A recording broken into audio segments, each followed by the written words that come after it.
Dans 2 mois, nous avons une élection primordiale pour notre pays, les municipales.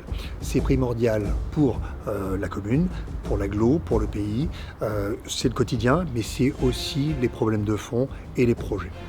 L'urgence écologique et sociale est là. En effet, face à l'épuisement des ressources naturelles, à la perte de la biodiversité, au réchauffement climatique, les plus faibles sont les plus impactés. C'est pour cela que nous pensons qu'il faut vous proposer, et en toute urgence, un projet cohérent qui allie environnement et solidarité. 35 hectares de bétonné, en plus, en 10 ans, 2 centres commerciaux supplémentaires. Nous voulons arrêter ça et nous voulons réfléchir la ville autrement. Issoire est la ville idéale pour des déplacements doux. En effet, elle est plate. Qu'on se déplace en vélo, à pied, en fauteuil roulant ou en poussette, on doit pouvoir se déplacer en toute sécurité et ce n'est pas le cas actuellement. Les transports publics et les modes de déplacement doux sont essentiels dans la vie des Issoiriennes et des Issoiriens. Non seulement ils sont plus économiques, plus écologiques, mais aussi plus conviviaux.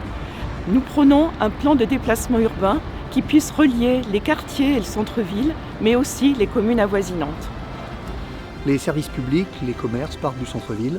Si nous voulons sauver notre cœur de ville, il faut avoir des locomotives. Ces locomotives, ça peut être Paumelle, ça fait plus de 10 ans que je me bats, 2 mandats que je me bats pour que Paumelle devienne un centre de formation, un centre culturel, devienne le fer de lance du centre-ville. Et on a cette chance d'avoir ce bâtiment.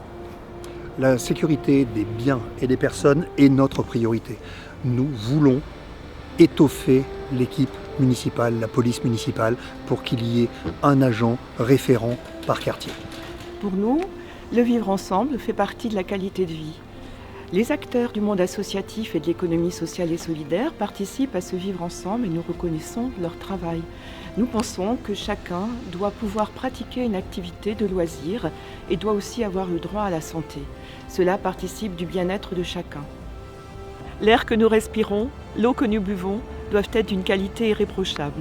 Nous devons aussi maîtriser nos consommations d'énergie et d'eau, en particulier celles des bâtiments publics pour lesquels nous devons être exemplaires.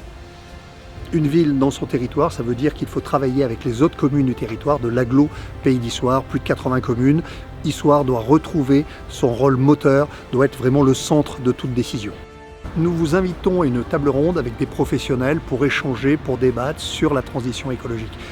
Tout le monde en parle, c'est quoi, pourquoi, quelle est la répercussion sur une commune comme Issoire, au Strapontin, le 5 février, à côté de la médiathèque.